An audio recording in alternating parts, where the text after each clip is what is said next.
కలియుగ దైవం వెంకటేశ్వరకు పరమ భక్తుడైన తాళ్లపాక అన్నమాచార్య గొప్ప సామ్యవాది సంఘ సంస్కర్త అని తులసిరెడ్డి పేర్కొన్నారు. వేంపల్లిలో ఆదివారం అన్నమయ్య 523వ వర్ధంతిని కాంగ్రెస్ నాయకులు ఘనంగా నిర్వహించారు. సుమారు 600 సంవత్సరాల క్రితం 15వ శతాబ్దంలో తేట తెలుగు పదాలతో 32,000 భక్తి, శృంగార, వైరాగ్య సంకీర్తనలను తెలుగు జాతికి అందించిన మహానుభావుడు అన్నమయ్య అని తెలిపారు.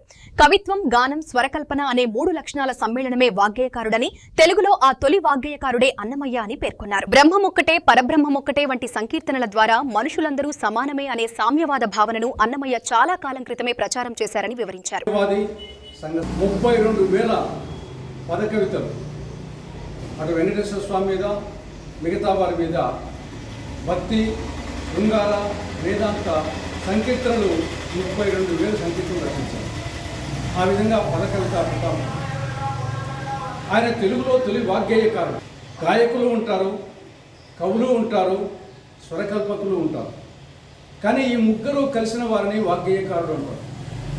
కవిగా, గాయకునిగా, స్వరకల్పన ఈ 3 కలిసిన వారిని వాగ్గేయకారుడు అంటారు. అటువంటి తెలుగులో తొలి వాగ్గేయకారుడు స్వర్గీయ అన్నమాచార్య గారు. ఆయన తన జీవితమంతా వెంకటేశ్వర స్వామిని కీర్తించడంలోనే తన జీవితాన్ని అంకితం చేసినటువంటి వెంకటేశ్వర స్వామి భక్తుడు ఆయన. రాజా రామ్మోహన్ రాయలు, కందుకూరి వీరేశలింగం ఇటువంటి సంఘ సంస్కర్తల కంటే ముందే, అంటే 15వ శతాబ్దంలోనే దాదాపు 600 సంవత్సరాల క్రితమే ఆయన బ్రాహ్మణుడైనప్పటికీ ఒక సామ్యవాద సిద్ధాంతాన్ని ఆయన ప్రవచించిన సంఘ సంస్కర్త.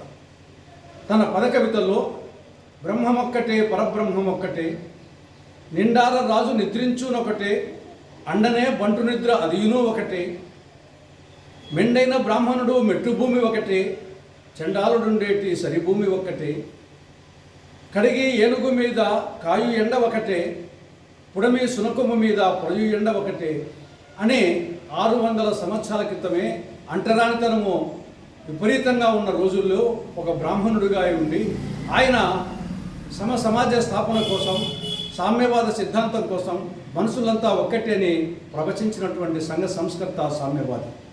అటువంటి బహుముఖ ప్రజ్ఞాశాలి వర్ధంతిని ఈరోజు జరుపుకోవడం చాలా సంతోషకరంగా ఉంది.